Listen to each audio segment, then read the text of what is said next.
করা। 7 number ইলহাদুন feel মসজিদি, মসজিদের মধ্যে ধর্মদ্রোহী কাজ করা।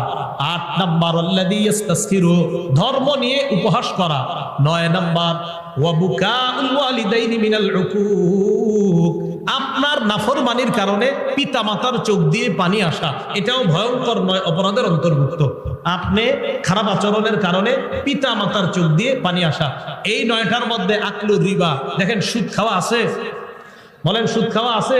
তাহলে সুদের কথাটা এইখানে আনলেন। সহিহ বুখারীর 2766 নাম্বার হাদিস, সেখানে রাসূল সাল্লাল্লাহু আলাইহি সাল্লাম বললেন ইজতানিবুস সাবআল মুবিকাত, 7টি ধ্বংসাত্মক অপরাধ থেকে বাঁচো।